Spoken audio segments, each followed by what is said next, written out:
My name is Kent. I'm with the City of Edmonton. I've been a member of the EDA, the Economic Developers of Alberta, for probably around 25 years. I'm excited to see our association grow and mature, and with the addition of these webinars so that we can share information on a professional, personal development level and gain more knowledge and understanding so we can help out industry in our communities. The session will go for about an hour. We've got 4 presenters. After the presenters, we'll do some Q&A. So if you can just jot your questions down so that we can keep a flow of presentation. So today we're going to be talking about red tape reduction. The Government of Alberta, this is one of their key initiatives. They're committed to reducing red tape by 1/3 to ease the burden and regulatory burden and costs on businesses, which is pretty important. So with that, Victoria Bachmann will be our first presenter. She's with the Ministry of Alberta Energy, and she will provide a overarching presentation, and then we have presentations from 3 other organizations, crown corporations of the Government of Alberta. So Victoria.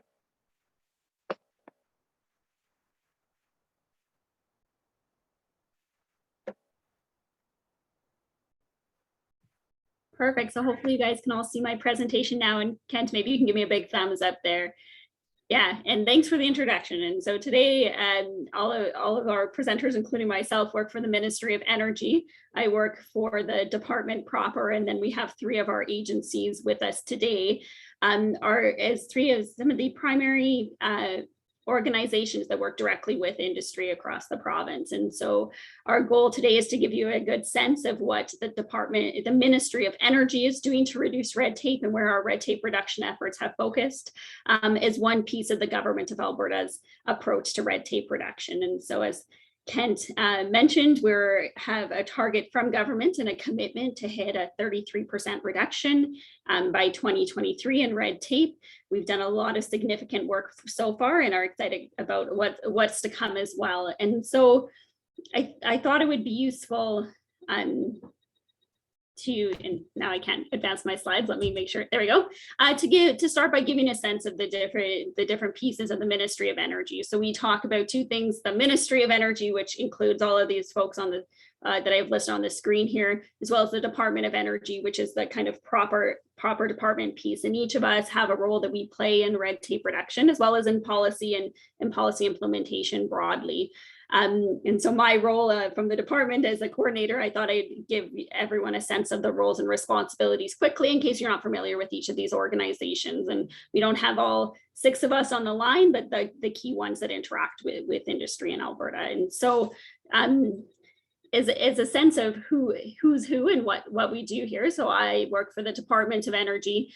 The Department of Energy is responsible for setting the broad policy for the energy sector in Alberta. And so we develop policy and then through to legislation and regulation that helps guide the energy sector. We really have 2 sides we consider to that. One is our oil sands, natural gas, and coal, so energy development, and then the electricity sector. And so you'll hear from both today.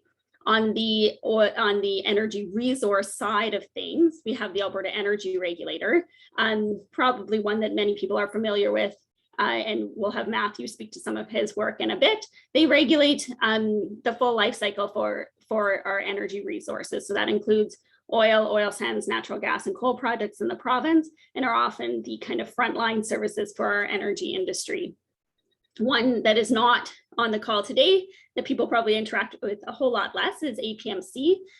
The Alberta Petroleum Marketing Commission is what we call the corporate arm of our Department of Energy. So they work to market some of our bitumen when we take bitumen product in kind for royalty, and other strategic projects that require kind of a commercial business sense. When moving into the electricity side of things, the AUC, we'll hear from JP in a bit, and they're more the regulator on the utility sector for natural gas and electricity markets.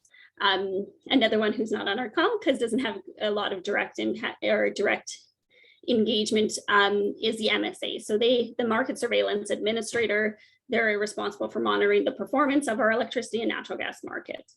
And then today you'll also hear from the system operator, so from Jodi. AESO is responsible for managing the provincial grid, and so plays a huge role and key role in our electricity sector. Together, we work together as best we can to make sure that Alberta has what it needs in place to have a strong energy sector that is welcoming to business and promotes investment and development in the province. A bit to switch focus to the department proper, where I work on red tape reduction. We really take a coordination role in working across our various ministries to make sure as a whole the Department of Energy is meeting, or the Ministry of Energy is meeting our targets for red tape reduction. Red tape reduction in Alberta, besides working towards the 1/3 reduction, there are also a number of industry panels, and some of you folks may be familiar with this, but at the beginning of the red tape reduction initiative, the Red Tape Secretariat formed industry panels around key sectors in Alberta.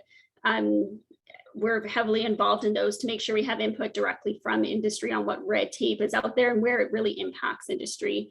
The key panels for us are the oil and gas panel, the panel on chemical manufacturing, and then forestry. The forestry panel ties into electricity quite strongly.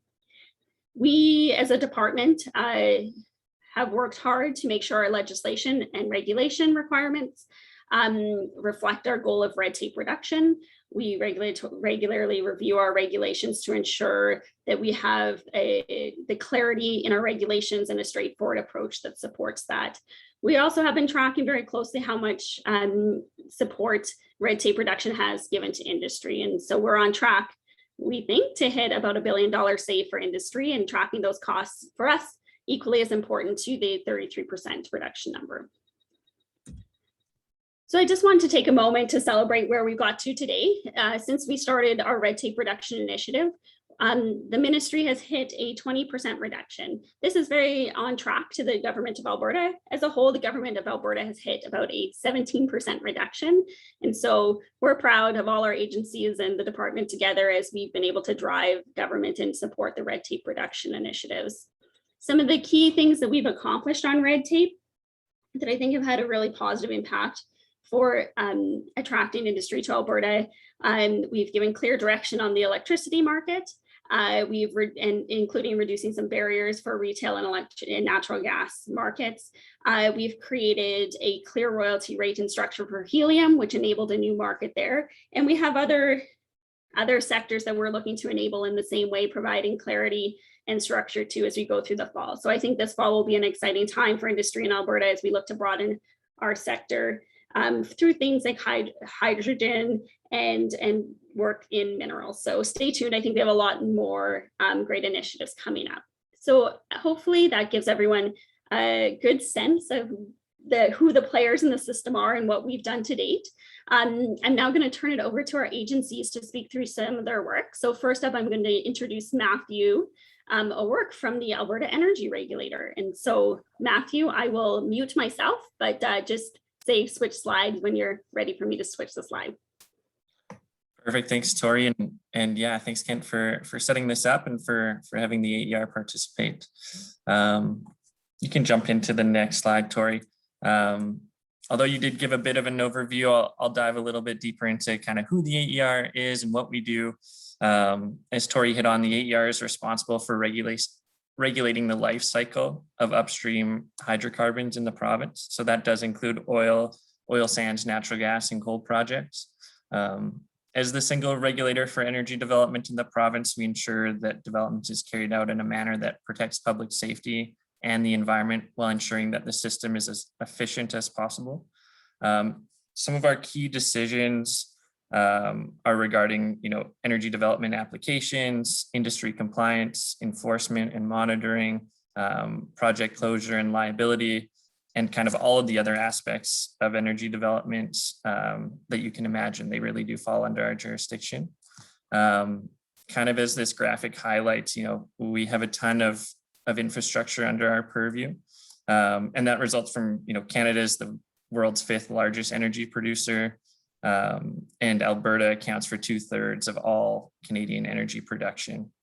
And so with us regulating one of the world's largest energy sectors, it calls that we have one of the world's strongest regulatory regimes.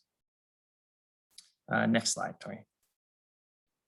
I included this content because I wanted to kind of ground the presentation in what we're seeing coming out of the pandemic. And so, you know, it's been a major energy rebound as of late. Western Canadian select prices are up 120% relative to 2020. We're seeing the number of bitumen wells up 96% and applications up 18% overall. And so we think beyond 2021 that, you know, rising oil prices will lead to increased investment, increased drilling and application numbers, and likely continue on for the next several years. Next slide, please. Perfect. And so what is the AER doing to kind of aid and foster investment in the province? So to date, we've delivered 875 million in verified industry savings. And we have a lofty target by the end of the fiscal year 2022-23 to deliver 1.25 billion in industry savings. From our internal measures and our discussions with industry associations, we believe this would result in industry deploying 450 million of these savings into new capital expenditures. One key thing that underlines all of this is that this has not come at a cost to environment or safety mandates that the regulator has, and our focus remains on the maintenance of a robust regulatory system. In addition to these savings, our application timelines have benefited as well. In 2019, the AER reduced the estimated processing timelines for all of our application types by 50%. And of the 30,000 applications processed in 2020, the AER met our timeline goals 97% of the time for non-routine and 99% of the time for routine applications. So again, this just demonstrates the tangible role that an effective regulator plays in the economic success of the province. Next slide, please, Tori. Perfect. And so another piece I wanted to highlight today is the AER's OneStop system. So the OneStop is a digital tool that has kind of digitized the AER's application processes. It allows for companies to submit one application, one review, and have one decision on a complete energy infrastructure project. The AER has made a substantial investment of $60 million into this tool, but so far it has resulted in a $532 million in industry verified savings to date. Some of the key deliverables under this system includes the automation of approvals for routine low risk application. And that again has reduced the timelines on applications by 50% or more across the board. Our pipeline applications are now 60% automated as well. And well amendment applications are over 85% automated. So OneStop has been a key piece that the AER has been working on for the last several years, and we continue to deliver and deploy it.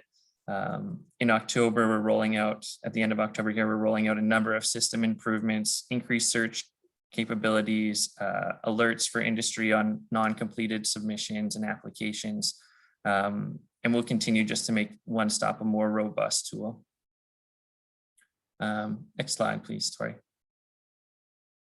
So regulatory change at the AER, as I've hit on, a key piece is obviously industry savings, continued delivery of OneStop, but we are balancing several key deliverables to further government RTR goals. And that includes the reduction of requirements. So as Tori kind of outlined where we stand as the ministry as a whole, the AER has reduced close to 9% of its baseline.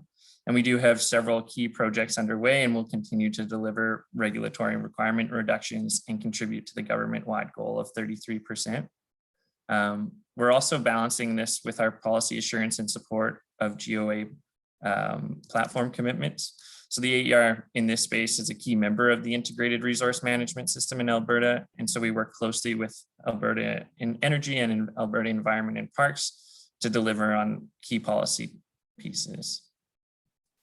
I've already alluded to the industry cost savings so far, and we've been working through those industry panels and closely with our regulated stakeholders to ensure that the AER regulations are as efficient as possible and that we're addressing those key pieces of the system that there are some efficiencies to be had in. And again, finally, the delivery of OneStop. So we're going to continue to digitize AER's processes. As I've hit on, this will result in both external efficiencies in the number of days for applications to be reviewed and approved, but also internal efficiencies. So by automating those low risk and routine applications, our subject matter experts can spend more time on non-routine, high risk applications and ensure that they're getting the oversight that's absolutely necessary. And that's the final slide I have in my presentation. So I'm not sure if we want to take questions now or if we want to roll through all of them and take questions at the end. We'll roll through all and take them at the end. Perfect, thanks. Thanks, Richard. Perfect. So then next up, we have AESO. So Jodi, I'll throw it over to you. Thank you. So yeah, Tori stole a little bit of my thunder in terms of our actual red tape count and the reductions we've made, but that's okay. The AESO, as some of you probably know, but many of you perhaps don't, is responsible for managing and operating the provincial power grid. So there's both sort of the day-to-day aspect of that, and then the future long-term planning for future builds and required additions to the system to make sure that it's robust enough for the growth we see across the province. We also plan and operate the market. So there is an electricity market behind the scenes that most people, again, in your day-to-day residential lives don't see, but we're responsible for that. And we're also responsible for connecting large-scale customers to the grid in terms of both generation and large power consuming customers. So that's kind of the broad strokes of what the AESO is responsible for. As Tori mentioned, when we did our baseline count of regulatory requirements, or red tape, I should say, we had just over 30,000 requirements. We've managed to reduce 25% of those, and we still have a lot of work planned over the next year or two to get to the government's 1/3 reduction target. The links I provided here will be provided to you later, are the general link to the AESO website, requests for information, waivers and variances, which I want to talk about a little bit more, and connecting to the grid sections of the AESO website, which I think would be the most relevant in terms of any contact either you folks or stakeholders that you're working with would go to for information.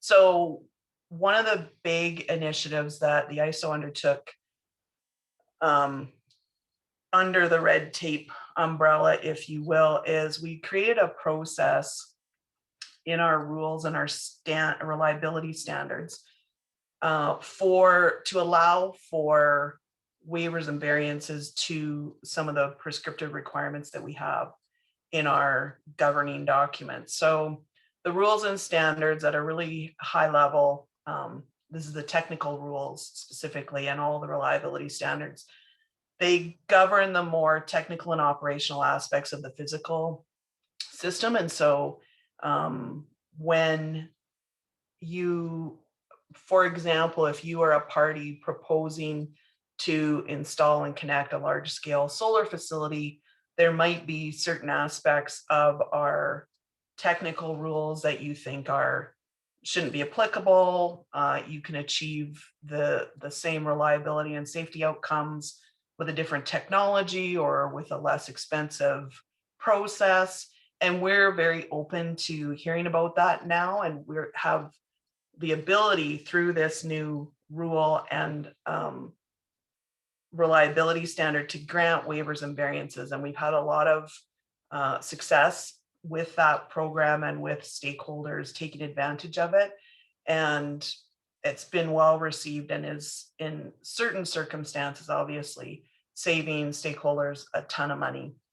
So that I think moves very far in the direction of what the government's been trying to achieve with their red tape initiative. The other piece where folks obviously will have some fairly significant touch points to the ISO is connecting to the grid. There's a very specific and robust process for doing that. It ties in with some of the things that JP is going to talk about in terms of approvals and whatnot, but we are constantly looking at how to make that process more efficient and stakeholder friendly for folks. And that's a piece of work that will continue over the next year or two to gain some more efficiencies out of that. So I think those are kind of the highlights of where we've been focusing our red tape efforts. Awesome, thanks, Jodi. And so now, last but certainly not least, I'm going to pass it over to my colleague with the AUC, to JP. Hi, thanks, Tori. I'll just really quickly cover what we do. Again, we have public interest mandate to regulate utility sector. So that's sort of two different parts of that. We regulate new facilities, so new power plants, new transmission lines, new gas utility pipelines, those sorts of things. And then we regulate the rate for the use of those utility services. Our commission members are appointed by government. We have 8 right now, and we also have a staff of about 120 engineers, accountants, economists, environmental specialists, lawyers, etc. So we'll move to the next slide. This picture just sort of shows, graphically exactly what we do. So in terms of generation, solar, wind, thermal, and then how you connect it to the grid and the rates for the services that are provided through the grid, and then the cost for the retail provision of those services as well. So basically, if it falls on this picture, we regulate it. Jump over to the next slide. Actually, if we go to the next slide, and then maybe we'll come back to this one, because I think they both tie in together. And, we're trying to think about from a red tape reduction perspective, an economic development perspective, where do those two intersect most closely right now? And it's probably with renewable energy projects. In terms of what we're seeing right now is we're seeing an enormous boost in renewable energy projects, and just some stats from the last quarter will help you understand what we're seeing. So last quarter alone, this is May to August, we approved 17 new generation projects. So 5 wind projects, 5 small gas projects, and 7 solar projects. That's almost 1,000 megawatts. So that's in a 3-month period. At the same time, we received 18 applications for new projects for about 1,700 megawatts. So 3 wind projects, 3 gas, and 12 solar projects. And at the same time, 30 new projects applied to the ISO. So they generally apply for the connection before they come to us for the project itself. In that 3-month period, almost or just over 5,200 megawatts of new generation. So 1 wind project, 7 gas, 13 solar, and 9 energy storage. So in terms of economic development, those are huge projects that are moving on to the Alberta landscape. And so over the past 2 or 3 years, what have we been trying to do in terms of red tape reduction? First, we were able to reduce requirements at the AUC by 48%. But we didn't just look at removing requirements. We tried to figure out how to streamline our application process. And to that end, we had a pretty intensive stakeholder consultation on how to improve Rule 7, which is the information requirements for new projects. And we completely revamped that. And we revamped it from an information requirement perspective, and to try just to make the whole process a bunch easier. In terms of new requirements, we added some requirements relating to decommissioning reliability, emergency response, and most importantly, from the renewable perspective, is a mechanism to deal with technological changes. One of the biggest issues we were informed of, at least from the renewable industry, is that the technology changes so quickly that by the time they get an approval, the equipment that the approval was based upon has become obsolete. So they're constantly needing to update it. And so one of the things we did was we made it super easy for folks to update their projects as long as they could confirm that the impacts of their projects had remained within the envelope that was approved. In other words, that you're not going to have more noise, you're not going to have different impacts to the environment. So we approve the impacts of the project rather than the exact specifics of the project itself. And to date, it's only been in since September, but we spoke with CanREA last week, and they're really happy with the changes and didn't have any complaints so far.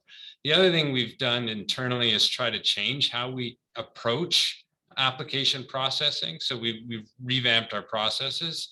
A lot of changes. Bottom line, the last time we haven't done this year's assessment, but for last year, we managed to reduce processing time between 19 and 32%, depending on the complexity of the application. So quite a bit of improvements going in terms of renewables. Maybe we'll just jump to the last slide because I'm probably taking a ton of time. The other thing you're going to see on the landscape that has a tangential connection to us is Bitcoin. And while we don't regulate Bitcoin, we regulate the generators that provide the electricity to Bitcoin services. And depending on the size of the generator and the associated impacts, the generator may need AUC approval. We've seen a huge uptick in interest in Bitcoin. And one of the things we've done there is we've put some information out publicly to sort of explain to these operators who are really familiar with the work they do, but not necessarily familiar with the regulatory environment in Alberta, to basically give them some information right up front on what they're going to need to do to get approvals, and sort of help them understand that the approval process, especially for a small generator, can be very quick if they need it at all. So we explain the exemption process really easily for them, and then explain to them that, you know, if it's a small it's a small project with very little impacts to the environment or people externally, those sorts of applications can be, you know, moved through in about 20 days. So I'll probably just stop there, and then happy to answer any questions that folks might have about what else the AUC has been working on in terms of red tape reduction. Thanks. Thank you for the presentations. That was great. I know since China's cracking down on Bitcoin and cryptocurrency, and we've had several inquiries over the last 3 months to set up facilities here, warehouses, as your picture showed, which use giant amounts of power. I hadn't even thought that it would have been regulated, I guess, the power use. Well, we've got lots of time. So if you could close your presentation so we can go back to full screen and I can see nobody's faces. Lots of names. If you could turn your cameras on if you've got a question, and then put your hand up and just pose the question directly, and let's have a bit of a dialogue.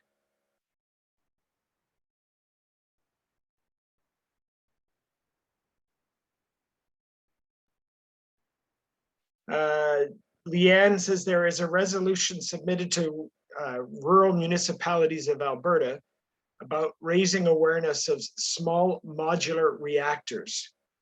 I didn't hear any mention of this type of energy production. Can you comment, please?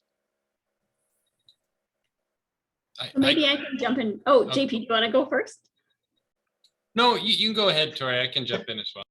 Sure. And so I was just going to say, this is something that obviously as a government we're very aware of. The Government of Alberta did sign onto an MOU with other provinces to explore small modular reactors, and we are working on a roadmap that explores this technology and how it'll apply to Alberta. So certainly this is something that is top of mind when we look at emerging resources and emerging technology, something that we're looking into and working across with our federal provincial counterparts on. And so that at a high policy level, certainly something that that has our interest. So JP, I don't know if you have any more specifics you want to speak to, or? No, that's about it. Okay. Jacqueline from Nihil County has asked, municipalities are seeing issues with these Bitcoin operators as they are often not seeking approvals at the local level. Could that be something that is included in the AUC's education materials?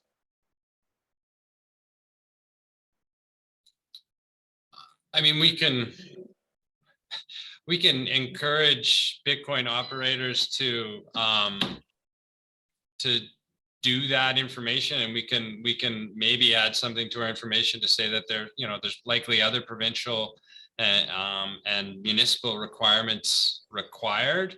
We are focused on making sure that they meet our requirements, but we understand that this is it's a bit of a rush, and we may be the pointy end of the stick, at least on some issues. So you know, I think we can add a sentence maybe to our information saying that they should explore other requirements, but really we don't have the information to pass on to everyone, because I think the development requirements in every municipality may be different. I know when we had two cryptocurrency Bitcoin operators looking at coming to the area, one of my colleagues asked, why are we trying to attract them when they don't meet our ESG standards because of the large amount of power used? It's like, okay, we could look at solar or something else, but with the ESG lens, we have to start looking at some of these projects. Monica Bartman from Lacombe County. What percentage of these approved projects typically go ahead? Once they apply to AUC, would they have already received approval from the municipality where they plan to develop, or does the AUC process come first? I think it depends. I can tell you that we are seeing a much larger percentage of renewable projects go ahead than we have in the past. And you know, sort of depends on the developer and what they have in place in terms of financing and whether they intend to build the project themselves or they intend to sell the project on. But all I can say is right now, the number of projects approved that are under construction are higher than they've ever been. And that's wonderful for our economy right now, and particularly in the renewables. Other questions? You can, you can put your hand up and ask a question. You don't have to type it in the chat.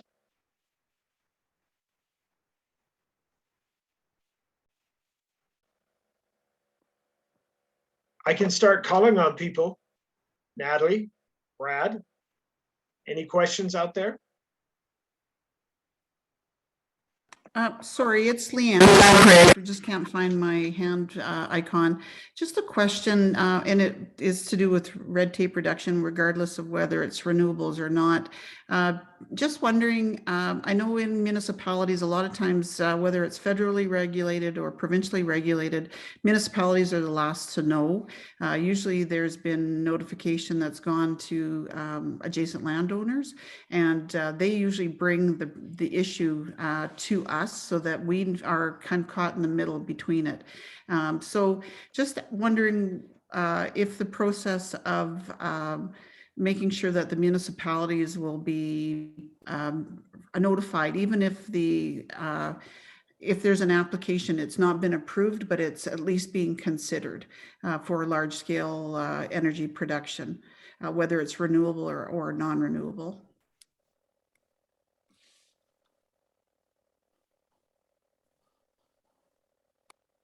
I can speak to the AER's process as it comes to this. So the AER has a dedicated page for public notice of application where we share project applications for 30 days. And during that 30 days, any Albertan is able to submit a statement of concern. So that's kind of at a very high level how the AER operates in that. Right, Matthew, but thank you very much for that. But most of the time, the municipality itself, because we're an extension of the provincial government, it would be nice to be part of that notification separately than just anybody in Alberta, right? You know, and I think that would make the transition and the application process not only for the applicant but for the municipality as well as the affected landowners, would make it that much easier. And so I guess I'm asking that be part of the red tape reduction. Certainly, and I can take that away and see if there are any provisions. I know there's a number of legislation in this space, you know, the different acts. So I'll take that away and see if there's anything existing or if there's something we can expand to. Thank you.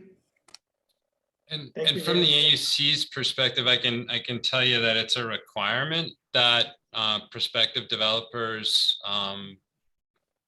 consult with and work with municipalities in addition to local landowners. So it's one of our requirements, and it's something that we check when we're reviewing the application that comes in. So they have to do that from the commission's perspective.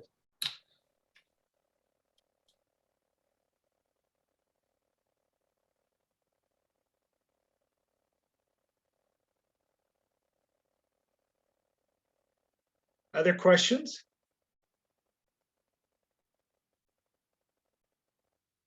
Thoughts, comments?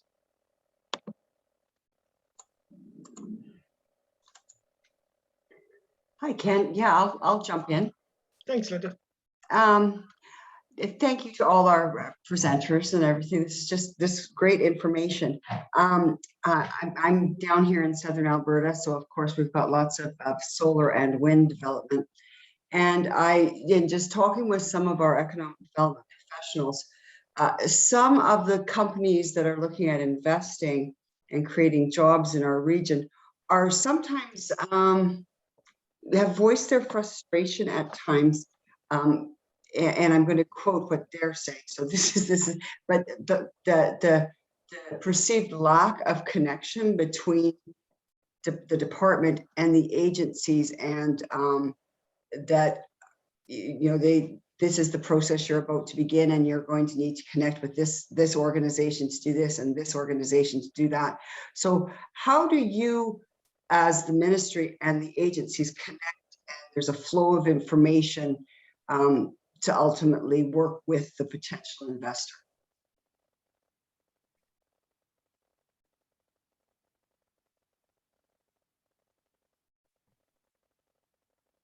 I can speak for the commission. I probably can't speak for the ministry.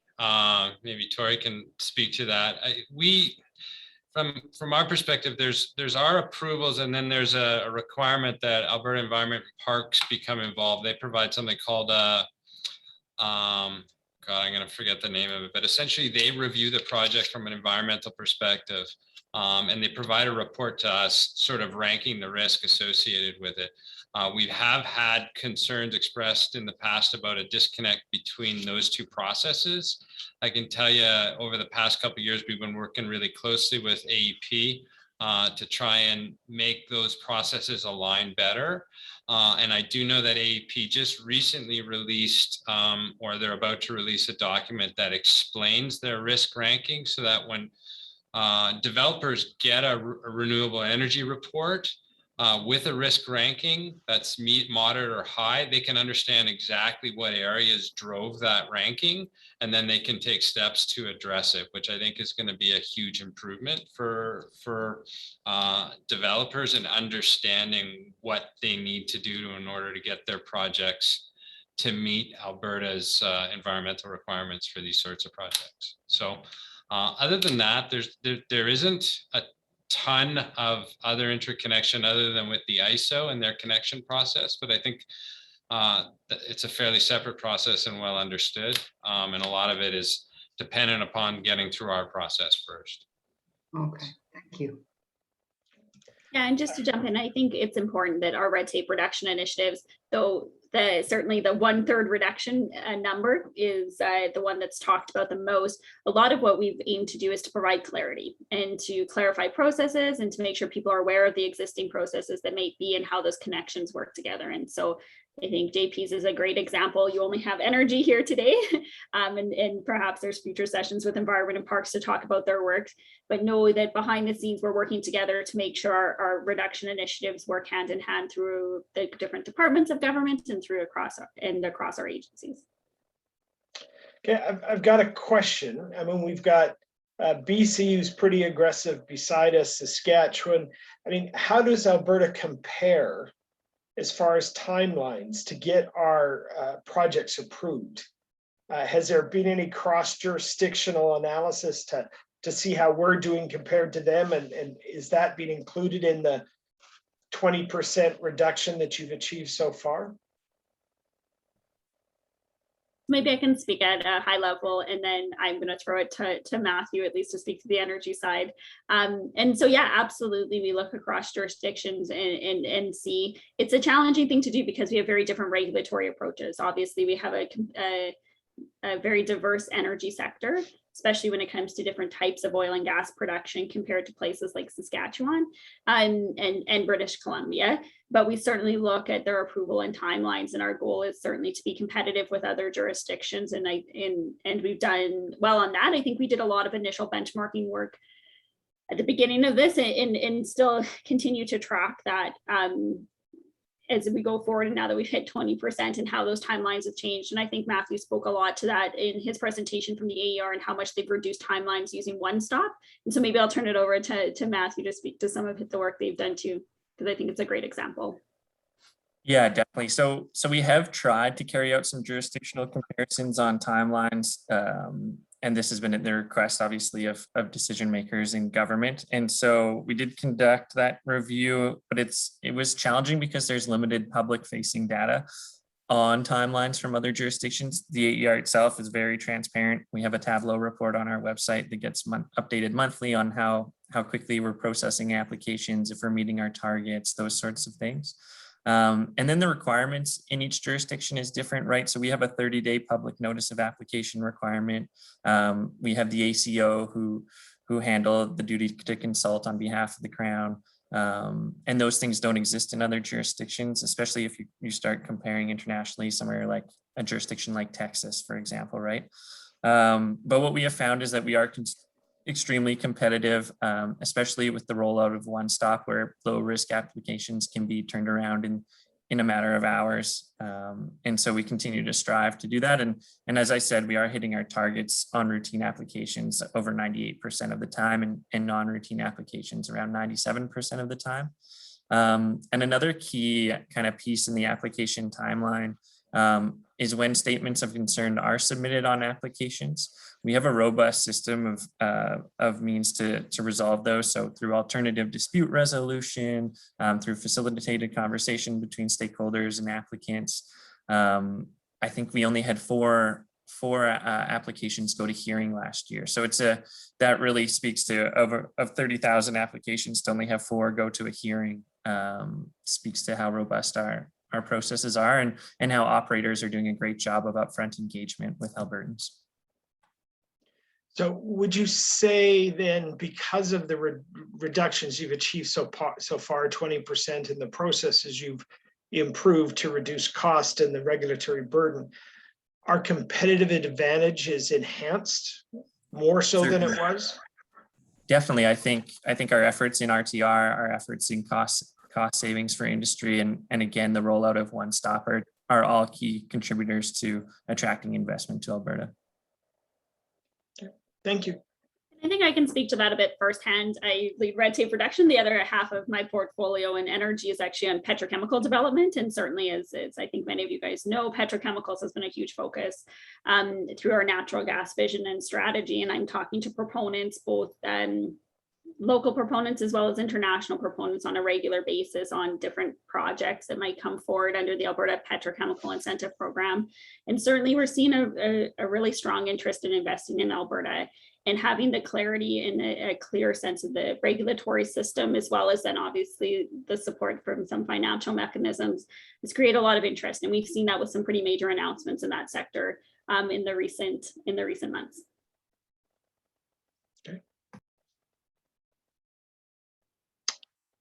Other questions or comments?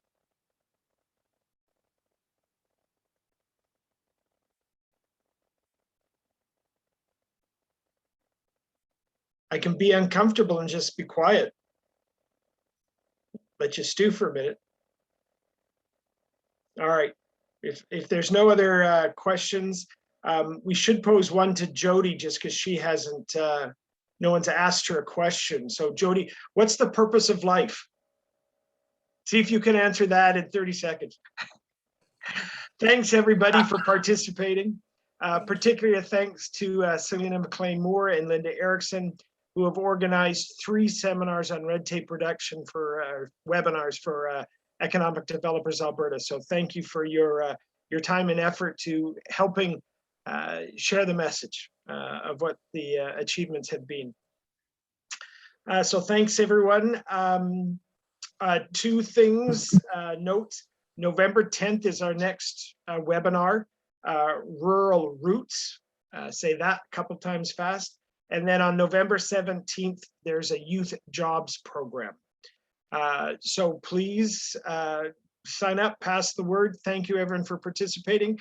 Good to see Brad Gollin. I don't think I've seen him in over 10 years, although it's just a static picture. It's good to participate in these webinars and see old friends. See you, Brad. Thanks everybody. Have a good afternoon. Thank you.